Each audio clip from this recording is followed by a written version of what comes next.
Hey guys, this is Ron Newcomb here with a live, unique The Rangers update. So we've been at our Kickstarter campaign for just a little over 2 weeks. We got 2 weeks to go, and we're coming into the close. But I wanted to bring on one of our board of advisors, and so I've invited Ben Dobyns to be on a live call with us to chat a little bit about filmmaking and web series. So I appreciate you joining the call, Ben. Yeah, it's a pleasure to be here. My daughter's going to help out a little bit. Oh my That's cow. great. She's on your board of advisors, I'm sure. Yeah, exactly. So obviously we have a diverse crowd out that watches and is listening, and one of which primarily is our filmmakers. And you come from a line of that. What is a little bit of your background for those that don't know you as far as filmmaking goes? Sure.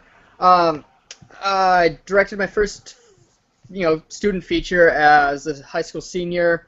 My second feature was as a college sophomore. That was Demon Hunters, which was then picked up and turned into a role-playing game by Margaret Weis Productions. Cool. Several years later, finished up college with Gamers, which went on to people still love it and watch it, which is bizarre and awesome. There, continued to make a number of films with Dead Gentleman, and then founded Zombie Orpheus. Worked on other productions for a number of years. Spent some time doing big shows as an assistant director, and now I'm managing my own company. Nice. And you're out of Seattle, Washington, right? I mean, you guys have a nice little film community out there. Yeah, we do. Yeah, you guys are lucky. Yeah. I'm hailing from all the way on the other side of the states, in the other Washington, in the Washington D.C. area, and we're starting a coalition of bringing active producers together, which has been really cool. But one of the things I found interesting when I was trying to get into filmmaking myself, I found it a very stoic, kind of closed door approach where I could barely get in and get onto projects. And when I went to fantasy filmmakers like yourself, the guys over at Aerostorm Entertainment, you guys were very welcoming. Why do you think that is? Why do you think, particularly fantasy, that genre, kind of binds us a little bit better and even differently than others? I think a lot of it has to do. Kathleen, can you please keep on this side, please? I'd like people to frame both of us up. It's a filmmaker thing. That's right. Yeah, we need to make a pleasantly composed shot. I really look at it as being a function of the people who have really embraced filmmaking on the internet. Because the internet changes scarcity dynamics in a really huge way. You're not necessarily competing for the same audience. You're cooperating in reaching an audience that's hungry for more content than you yourself can create and deliver. And and especially people who are making genre material, whether it's fantasy or science fiction, like the folks at 8 and 5, or Transsolar Galactica, or Standard Action, or so forth. Where all these are people who understand that the more we collaborate, the more we're all going to win, because those dynamics have changed so much with how you reach an audience and how you work with it. No doubt about it.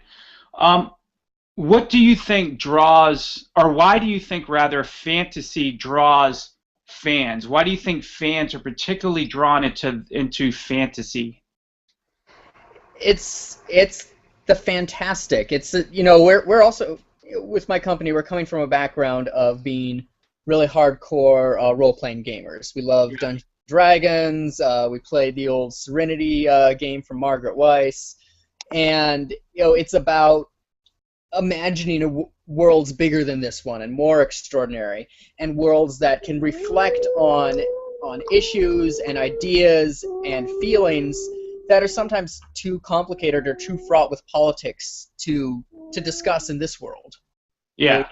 It's a way to bring people together without having to say, well, are you a blue state or a red state kind of guy, right? Yep. Yeah, I agree. It's that neutral territory where the affinity kind of brings you together. It doesn't matter exactly what your politics are, like you mentioned. I think that's great, and I've certainly found that to be the case too with our fans as we develop it and kind of engage people. What has been some of your inspirations? What has inspired you as it relates to storytelling, craft, and things like that? Number one, just reading everything. I'm more of a reader than I I enjoy reading more than I enjoy watching movies. Hmm. Because with books, you don't have the limit of a budget behind you. You can go somewhere fantastic, and then Yeah. the desire is always to figure out how to.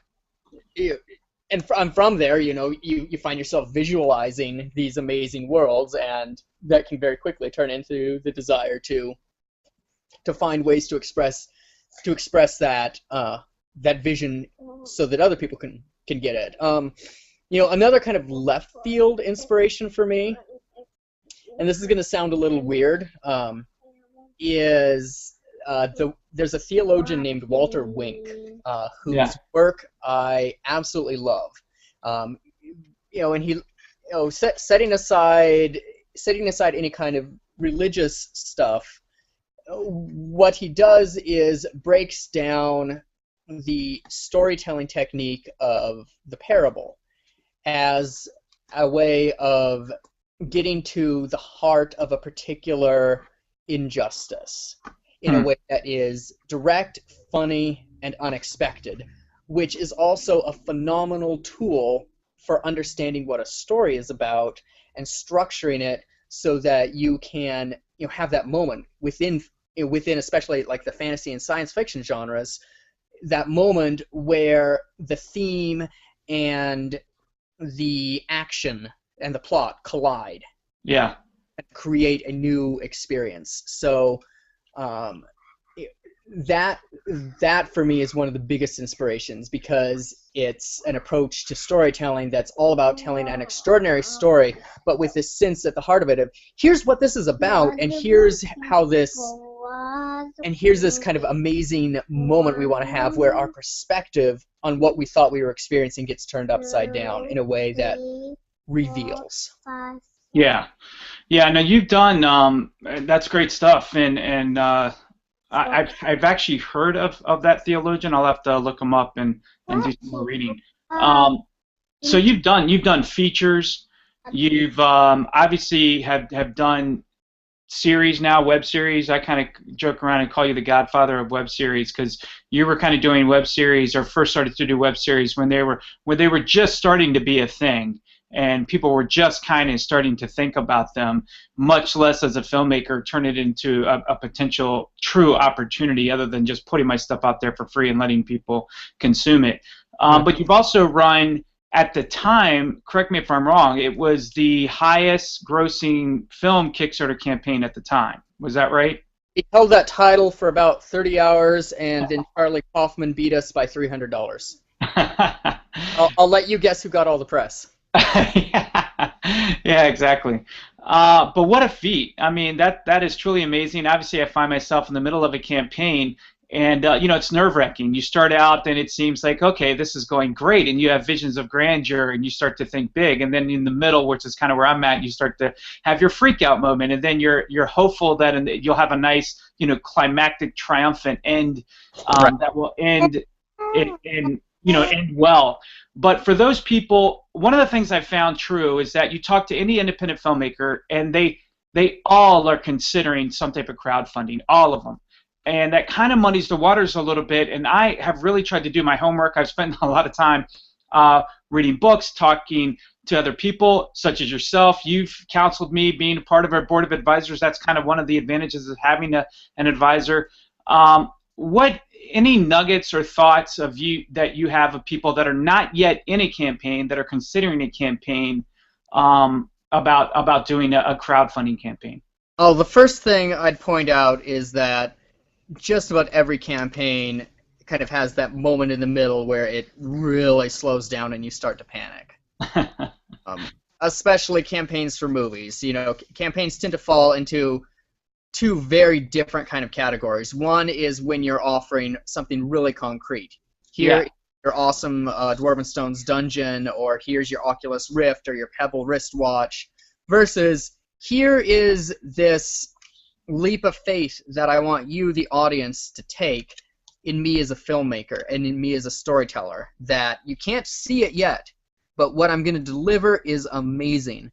And that second kind of campaign is a lot harder, because intangible, and that's all about really establishing a relationship and trust with the people who are going to back you, because it's not just here's your free money, go do this thing, and then sort something out later. You're entering into an ongoing relationship with the people who are backing these projects. You're creating community together and being prepared to maintain that community and that connection and to involve these people in the process, because so much of what we do is about the people who are funding this are saying, if I had the time or the right group of people or whatever else, I could be doing this too. And it's as much about them kind of living some of these dreams of actively creating through your work as it is about just passively saying, oh yeah, go out and make it.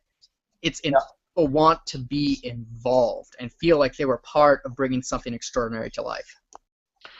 Yeah, I definitely think that's true. And we tried to muster the crowd even before and get them going, and exclusivity allowed them to not just feel like it, but like you said, really be a part of something. Let them behind the veil, behind the cloak, and be a part of it. Help them drive things. Give them the behind the scenes stuff. That's what we've been trying to do. But it is funny, we do see these other campaigns. There's one going on right now with like dungeon molds and Dwarven Forge, and they are doing phenomenal. Their goal was 100K. They're already over 1 million.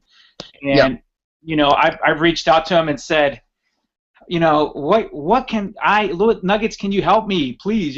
Kind of figure this out. And they just said, advertising and things like that. But I do agree. I think the difference is it's the tangible. I can see it. I know what I'm getting. I'm basically ordering something versus I'm going on your promise, on your vision, on your team. There's another difference as well, because they're a physical product where the costs are related to kind of the upfront molds that they have to create.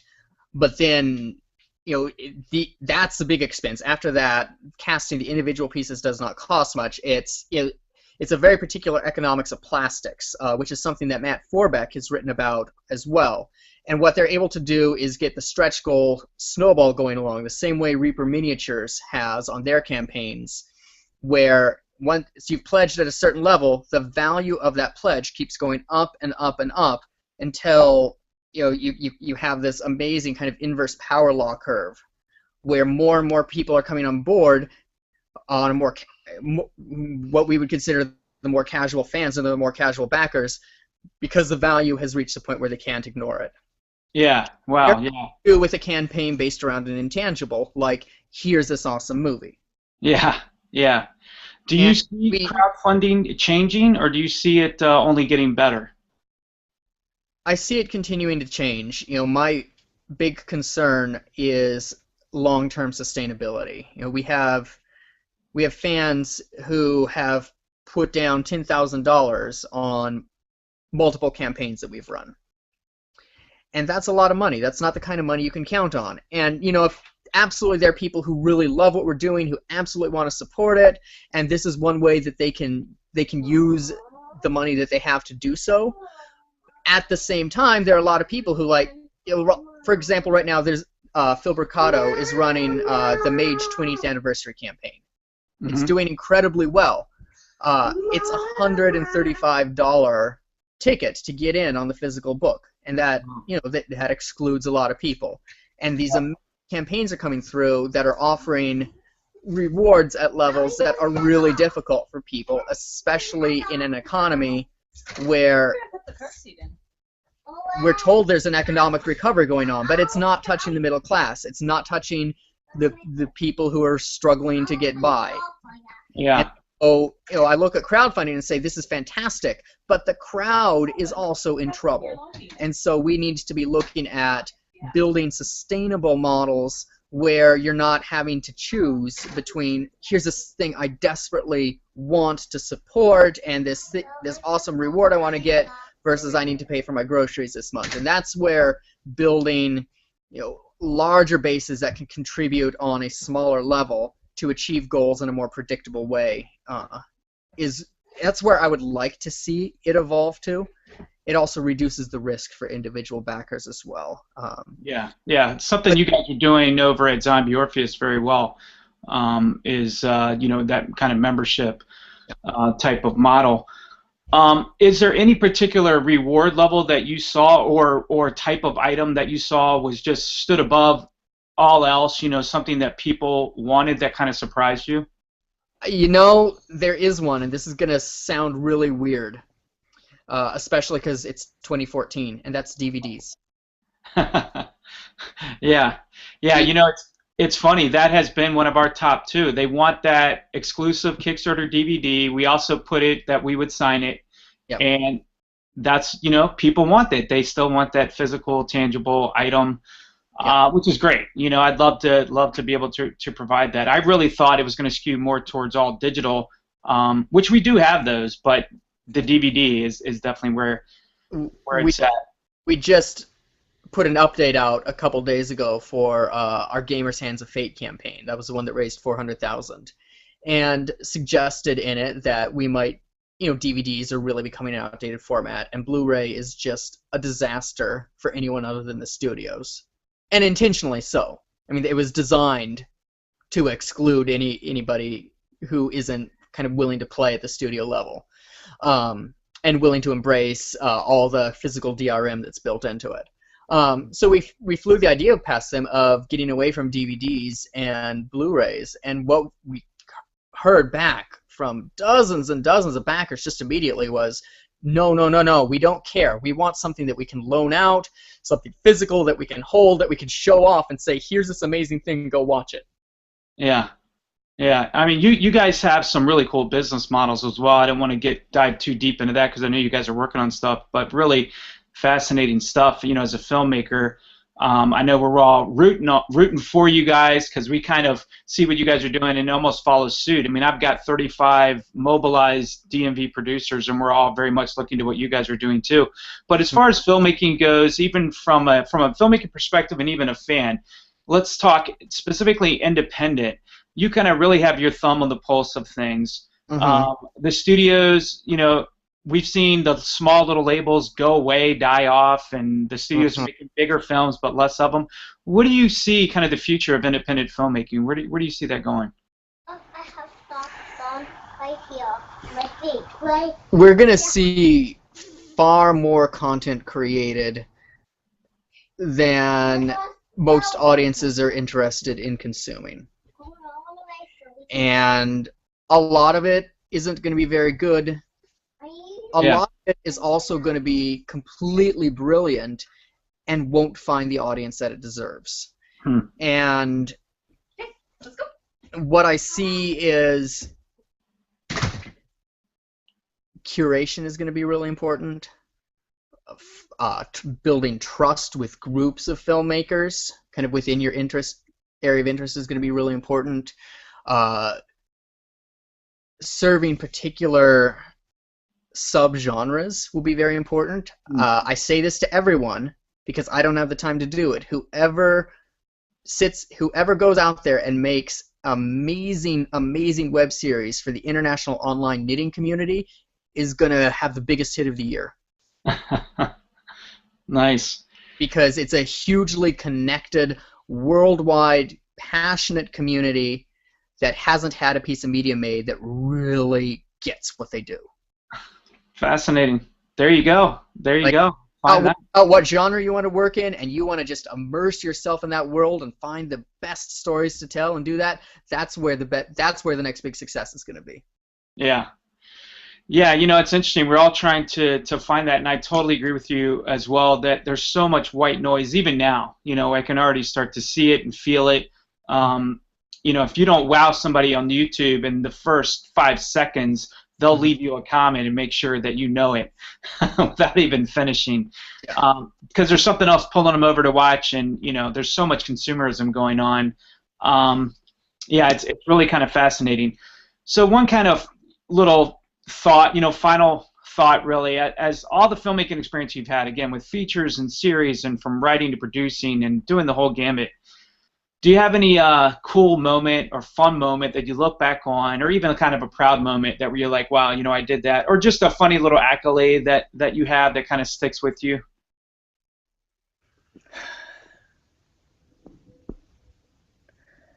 I'm going to turn this around a little bit and say the piece that keeps me going is talking with the fans, the ones who really have an emotional stake in what we're creating. Because it's that, when having someone come up to you and say, your film changed my life. It helped me laugh when I was really miserable. It helped me show my friends and family something about what I do that they didn't understand before. This is how I met my life partner, and our wedding was themed to one of your movies. That's the part that really makes it worth it, because 95% of running a company and doing this is just miserable, soul-killing slog, and you get 3% of your time on set, which is amazing and creative and rewarding, and then 2% of your time interacting with the fans and realizing that there's something amazing happening here. Yeah. No, I think you summed it up perfectly, and we're kind of in that too. You're in that 95 percentile where you're just trying to drudge through and pray it all kind of comes together. And then, when you're on set, you never felt more alive. And then when someone, like you said too, really gets it and has your voice as well and captures the vision and shares that with you, there's nothing more intimate and rewarding than that, even beyond financial. That's kind of one of the reasons why I like crowdfunding.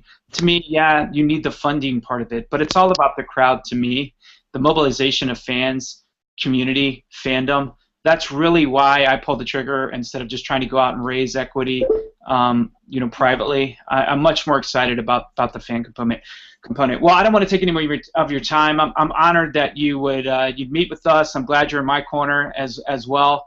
And I'm really excited. We met a few years ago at Gen Con. We do have a really cool community, the fantasy and sci-fi community, and I believe we are trying to carve something out special, not just for ourselves in a selfish way, but for everyone, for all the fans, so that everyone can become a fan and creator, and we all get to contribute and have some fun. So I appreciate your time.